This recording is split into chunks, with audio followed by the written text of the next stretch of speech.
बंगाल हिंसा पर, बंगाल में जो हिंसा हुई है उस पर मुख्यमंत्री ममता बनर्जी ने बड़ा बयान दिया है।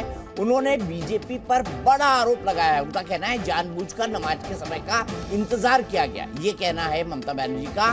फिर उन्होंने कहा बिना अनुमति के बदल दिया गया समय, हथियार के साथ बीजेपी ने किया प्रदर्शन, बंगाल में जानबूझकर भड़काया गया दंगा, बंगाल में बाहर से लाए गए दंगाई, धार्मिक रैली में हथियार का क्या काम। और साथ ही साथ उन्होंने ये भी कहा है बंगाल के लोग दंगे का सहारा नहीं लेते। ये सब कहना है ममता बनर्जी का। एक नया विवाद इसके बाद भी खड़ा होगा। सुनते हैं ममता बनर्जी जी ने क्या कहा है।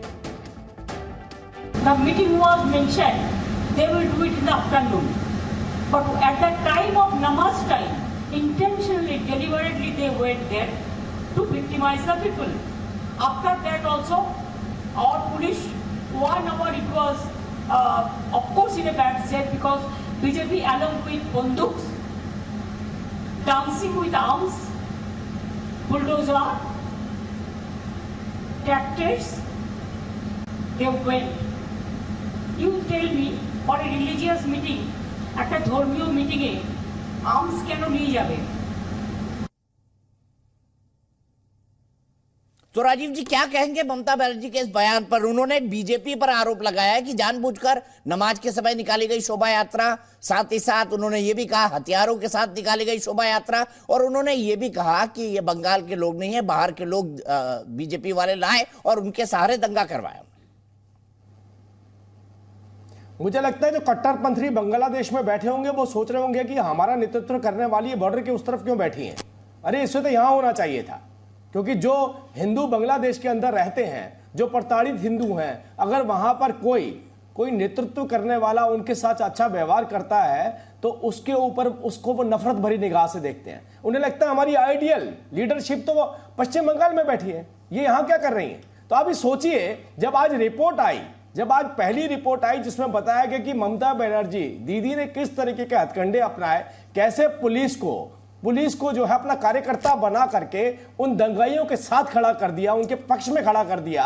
उसके बाद दीदी ये बता रही हैं कि वो जो शोभा यात्रा निकल रही है या हनुमान जन्मोत्सव की शोभा यात्रा निकल रही है उसको उस वक्त क्यों निकाला गया जिस वक्त पे नमाज पढ़ी जाती है। अरे खत्म हो गई दीपक भाई, डिबेट ही खत्म हो गई।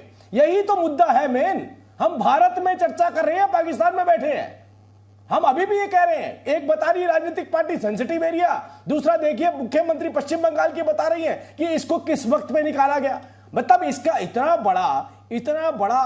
बड़ा उनको घाव लगता है क्या शोभा यात्रा से। अरे देखिए, जुम्मे के जुम्मे नमाज होती है, हर हफ्ते नमाज पढ़ी जाती है, हर मोहल्ले में, गली में, कूचों में, सड़क के बीच में बैठकर भी पढ़ी जाती है। कभी आपने देखा इस तरह के किसी ने जाते हुए पत्थर फेंक दिया? प्रोफेसर साहब, राजीव भाई, एक बड़ी खबर आ रही है, ये मुंबई हिंसा को लेकर है। 300 लोगों पर FIR हुई है, 21 लोगों को गिरफ्तार किया गया है। सरकार कह रही है कि मालवनी हिंसा एक बड़ी साजिश थी, पहले से पत्थर रखे गए थे, रामनवमी पर हिंसा पूर्व नियोजित। और साथ ही साथ FIR में आपराधिक षड्यंत्र की धारा यानी 120B ये जोड़ी गई है, पहले से पत्थर इकट्ठे करके रखे हुए थे। अब मैं सीधे जुनैद साहब के पास चलता हूँ। प्रोफेसर साहब, ठीक है, आपने कहा गाजीपुर में आपका गांव है, आपके दहलीज पे जो है हिंदू त्योहार मनाते, होता होगा, कुछ इलाकों में होता है, लेकिन मुझे बताइए, अब मुझे बता दीजिए, भारत में रामनवमी के जुलूस निकलने के लिए सेंसिटिव एरिया ये क्या है? बचपन से सुन रहा हूं,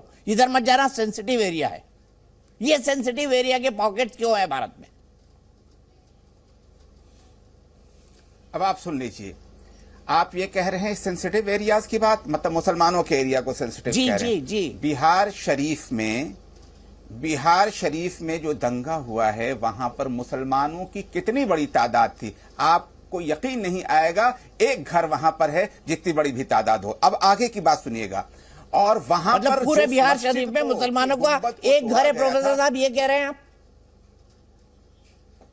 अरे नहीं कह रहा हूं ये बात मैं, जहां पर मस्जिद है वहां पर जहां पर की बाकायदा एक गुंबद को तोड़ा गया था और जिसको फिर बाद में बनाया भी गया है, मैं वहां की मैं बात कर रहा हूं। और हमारे पास न्यूज है बाकायदा, आप कहेंगे तो मैं भेज दूंगा उसको। और साथ ही साथ मैं बता दूं, वहां के लोकल हिंदुओं ने बचाने की कोशिश की है और वो खुद लोकल हिंदू वहां पर कह रहे हैं ये बाहर से आए हुए लोग हैं, हम नहीं जानते। अरे मुसलमान तो आरजेडी को अपना खैरख्वाह मानता है, जेडीयू को भी मान रहा है।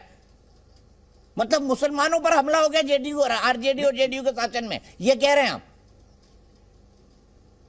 जी मैं ये कह रहा हूं, और वहां के लोकल हिंदुओं ने उनको बचाया है, मैं ये भी साथ साथ कह रहा हूं। ठीक है, लोकल हिंदू अगर नहीं होते तो वो सीधे प्रोफेसर साहब के नहीं बच प्रोफेसर पाता। साहब नहीं, जनता दल यूनाइटेड कौन है?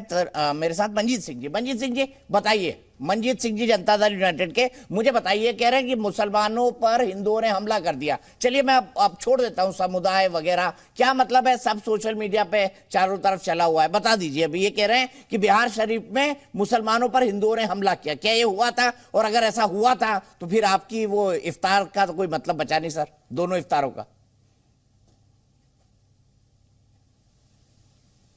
देखिए, जो भी घटना हुई उस घटना का जांच बहुत तेजी से चल रहा, उसका उद्भेदन भी हो रहा। 150 से अधिक लोगों की गिरफ्तारी हुई है और 242 लोग व्हाट्सएप ग्रुप बनाकर इस तरह के सुनिश्चित साजिश किए जिसके कारण बिहार शरीफ की घटना घटित हुई है। अच्छा, और पुलिस आगे की जांच में यह पता कर रही है कि कौन कौन लोग उस साजिश में थे, कौन संगठन के लोग उस साजिश में थे। इन सब बातों का 1-2 दिन में उद्भेदन हो जाएगा। आप चौरसिया जी हम लोग को बुलाए, सबसे अधिक समय भारतीय जनता पार्टी को आपने दिया अपने बातों को रखने के लिए। यह एक गंभीर मसला है और देश के स्तर पर चर्चाएं हो रही हैं, चाहे वह नीतीश कुमार जी चर्चा करें या ममता बनर्जी जी करें। यह देश जल रहा है और भारतीय जनता पार्टी अपने 2024 के सत्ता के लिए राज्य और देश को जलाने के लिए तैयार है। इस पर चिंतन मंथन की जरूरत है।